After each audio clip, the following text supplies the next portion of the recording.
이제 오늘부터 저희들이 2021년 고난주간 새벽 기도일을 하려고 합니다. 우리가 이 특별 새벽 기도에 나눌 말씀은 앤드루 머레이라고 하는 사람이 쓴 나를 허물고 주님을 세우시는 삶이라고 하는 책의 내용입니다.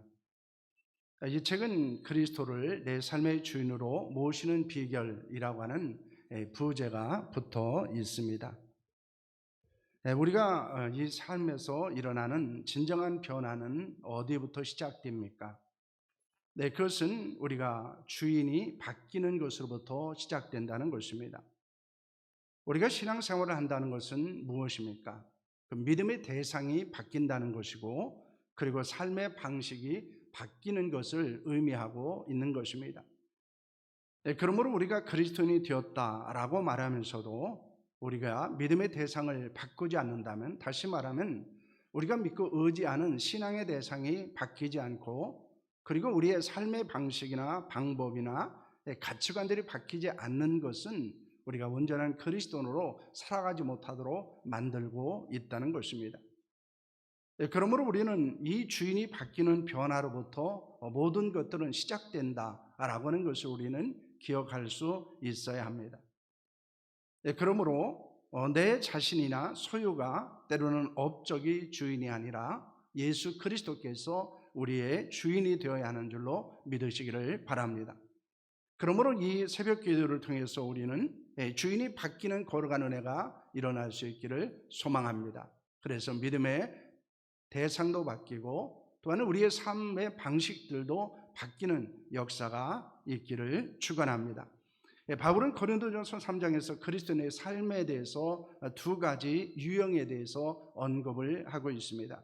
그들은 누구입니까? 신령한 자들과 육신에 속한 자들입니다.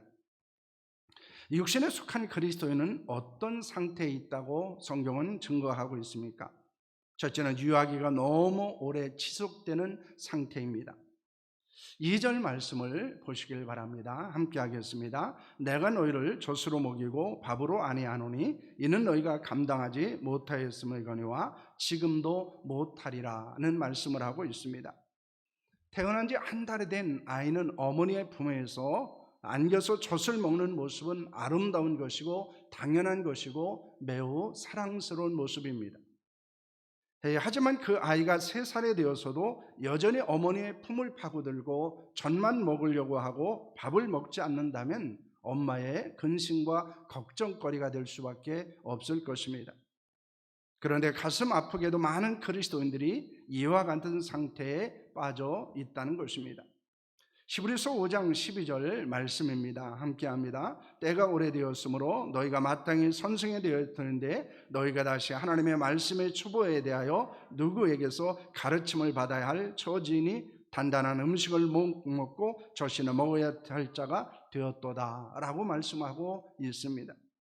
신앙생활을 한 지 오래되었기에 다른 사람을 가르치며 거룩한 영향력을 끼치는 자로 살아야 합니다.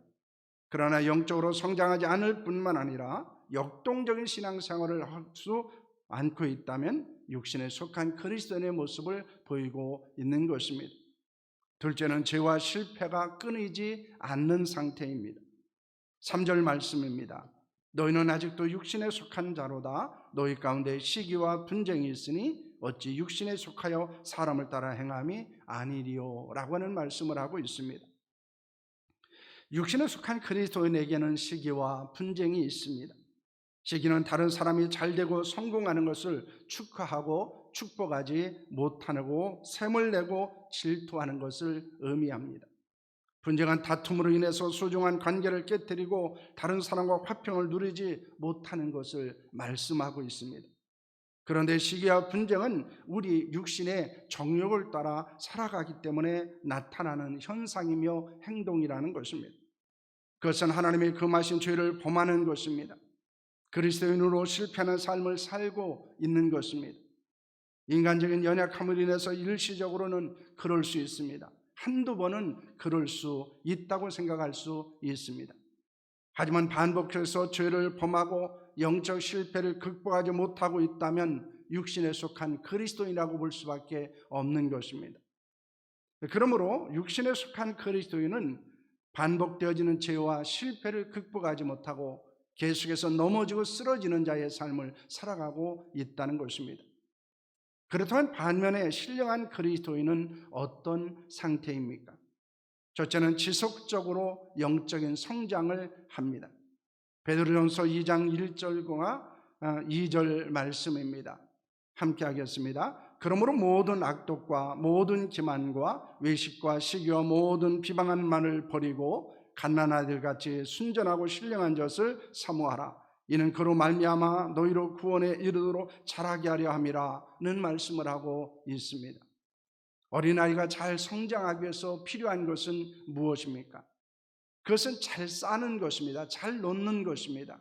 그리고 잘 먹는 것입니다. 잘 마시는 것입니다. 마찬가지로 영적인 성장을 위해서는 잘 버리고 잘 받는 자가 되어야 한다는 것입니다. 무엇을 버려야 하고 무엇을 받아야 합니까? 버려야 될 것은 모든 악독과 모든 기만과 외식과 시기와 모든 비방하는 말이라고 합니다. 이는 악한 생각과 악한 마음과 악한 행동들입니다. 반면에 무엇을 받아야 합니까? 순전하고 신령한 젖입니다. 이는 영혼의 양식은 하나님의 말씀을 의미하고 있습니다. 혹시 우리 안에 영적 성장을 방해하는 악한 것들이 자리를 잡고 있지 않습니까? 그것을 버리고 하나님의 말씀으로 충만히 채울 수 있기를 축원합니다. 계속해서 성장한다고 하는 것은 무엇입니까? 그것은 우리가 영적으로 살아있다는 것입니다. 우리가 영적으로 건강하다는 것입니다. 그러므로 신령한 그리스도인은 지속적으로 영적인 성장을 경험하고 있다는 것을 보여주고 있습니다. 그러므로 우리는 우리 자신들을 돌아볼 필요가 있습니다. 내가 작년보다 올해는 얼마나 더 성장했는가? 지난주보다는 이번 주가 얼마나 더 영적으로 성장했는가? 그리고 어제보다는 오늘 내가 얼마나 더 영적으로 성장하고 또 견고하고 온전한 그리스도인으로 살아가고 있는지를 돌아볼 수 있어야 합니다. 그리고 우리는 시간이 흐를수록 우리가 영적으로 더욱더 성장해야 한다는 것을 믿으시기를 바랍니다. 둘째는 다른 사람을 세워줄 수 있습니다. 갈라디아서 6장 1절 말씀입니다. 함께 하겠습니다. 형제들아, 사람이 만일 무슨 범죄한 일이 드러나거든 신령한 너희는 온유한 심령으로 그러한 자를 바로잡고 너 자신을 살펴보아 너도 시험을 받을까 두려워하라 라고 말씀하고 있습니다.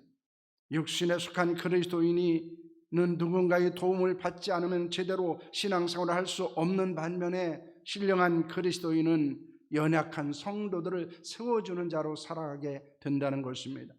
그들은 어떤 사람이 죄를 범했을 때 방관하지 않습니다. 비난과 비판과 정죄하지 않습니다. 그들이 온유한 마음으로 죄를 버리고 온전한 그리스도로 살아갈 수 있도록 돕는 자로 사는 것입니다. 또한 자신을 살펴봐서 그들과 같은 죄에 빠지는 것을 두려워하게 되는 것입니다. 우리가 신령한 그리스도인이 되어야 하는 이유는 여기에 있습니다. 왜냐하면 신앙생활은 내가 하나님 앞에서 신앙생활만 잘하는 것으로 모든 것이 끝나는 것이 아니기 때문입니다. 우리는 우리 자신도 하나님 앞에서 온전한 그리스도인으로 살아가야 될 뿐만 아니라 믿음이 연약한 자들을 세우고 그들이 온전한 신앙생활을 할 수 있도록 돕는 자로 살아야 한다는 것입니다. 특히 직분자들에게 있어서 중요한 것은 무엇입니까? 그것은 내가 하나님 앞에서 바르게 살아가는 것뿐만 아니라 연약한 사람들을 하나님 앞에 온전히 세우는 일에 헌신하는 것입니다. 그렇다면 어떻게 신령한 사람이 될 수 있습니까? 첫째는 성령 충만을 받아야 합니다. 갈라디아서 5장 16절과 17절 말씀입니다. 함께 합니다. 내가 이르노니 너희는 성령을 따라 행하라. 그리하면 육체의 욕심을 이루지 아니하리라. 육체의 소욕은 성령을 거스리고 성령은 육체를 거스리나니 이 둘이 서로 대적함으로 너희가 원하는 것을 하지 못하게 하려 함이니라는 말씀을 하고 있습니다. 신령한 그리스도인은 성령을 따라 행합니다. 자신의 지식이나 경험이나 감정에 따라 살지 않는다는 것입니다. 그러면 육체의 욕망을 채우려 가지 않을 수 있습니다. 왜냐하면 성령은 육체의 욕망을 거스르기 때문입니다. 어떻게 성령 충만을 받을 수 있습니까? 성경은 성령 충만을 받을 수 있는 여러 가지에 대해서 말씀하고 있는데 가장 많이 언급하고 있는 것은 하나님의 말씀을 듣고 읽는 데 있습니다. 하나님께 사모하며 기도하는 데 있습니다. 그러므로 하나님의 말씀을 듣고 읽어야 합니다. 하나님께 성령 충만을 사모하고 기도해야 합니다. 성령 충만을 통해서 성령의 감동과 인도하심에 민감하게 반응하는 자로 살아갈 수 있기를 원합니다. 그러므로 우리가 성령 충만했을 때 우리가 신령한 그리스도인이 될 수 있고 그리고 그리스도인으로서의 삶을 살아갈 수 있음을 믿으시기를 바랍니다. 둘째는 정욕과 탐심을 십자가에 못 박아야 합니다. 갈라디아서 5장 24절 말씀입니다. 함께합니다. 그리스도 예수의 사람들은 육체와 함께 그 정욕과 탐심을 십자가에 못 박았느니라고 말씀하고 있습니다. 하나님의 영의 인도함을 받는 자가 하나님의 사람입니다. 그들은 그리스도 예수의 사람으로 육체와 함께 정욕과 탐심을 십자가에 못 박은 사람입니다. 그래서 교만하거나 서로 다투거나 시기하지 않을 수 있습니다. 인간의 악한 본성은 헛된 영광을 구하는 것입니다. 명예와 인기를 얻기 위해서 시기하고 질투하게 합니다. 그러나 신령한 그리스도인은 그 악한 본성을 십자가에 못 박기 때문에 겸손합니다. 다투거나 시기하지 않습니다. 우리 자신을 십자가에 못 박을 때 예수님께서 우리 안에 사십니다. 우리 자신이 아니라 믿음 안에서 살아갈 수 있습니다. 하나님의 영광과 그리스도와 복음을 위해서 살아갈 수 있게 만듭니다. 그러므로 우리는 예수 그리스도의 십자가에 우리의 정욕과 탐심을 못 박는 자로 살아야 하는 줄로 믿으시기를 바랍니다. 육신에 속한 자가 되지 않아야 되는 것은 무엇 때문입니까? 육신에 속한 자로 살면 주님을 세우는 삶을 살지 못하기 때문입니다. 그러나 신령한 그리스도인이 될 때 주님을 세울 수 있습니다. 교회를 세울 수 있습니다. 연약한 사람을 세울 수 있습니다. 왜냐하면 신령한 그리스도인은 주님 앞에 자신을 온전히 허물고 다시 세운 사람이기 때문입니다. 이번 고난주간 특별 새벽 기도회를 통해서 우리는 육신에 속한 사람이었다면 신령한 그리스도인이 될 수 있기를 소망합니다. 우리 자신을 허물고 주님을 세우는 자로 변화되는 역사가 일어날 수 있기를 원합니다. 다시 한번 우리가 우리 자신을 허물어야 되는 것, 그리고 우리 자신이 성령 충만하고 그리고 정욕과 탐심을 십자가에 못 박고 그리고 우리가 신령한 그리스도인이 되어야 하는 이유는 여기에 있습니다. 그것은 나를 철저하게 허물고 주님을 세우는 삶을 살아가야 하기 때문입니다. 주님을 세우는 자가 모든 것을 세우는 자로 살아갈 수 있습니다. 그러므로 이 새벽에 다시 한번 하나님, 우리 자신을 철저히 허물고 주님을 세우는 자로 살아가기를 소망합니다. 오늘 성령 충만의 은혜가 우리 가운데 있기를 원합니다. 정욕과 탐심을 십자가에 못 박는 일, 우리의 악한 본성이 십자가에 죽는 역사가 일어나기를 원합니다. 이런 간절한 기도 가운데서 우리가 육신에 속한 그리스도로 살고 있었다면 신령한 그리스도로 변화되는 역사가 이 새벽에 우리 가운데 임할 수 있기를 축원합니다.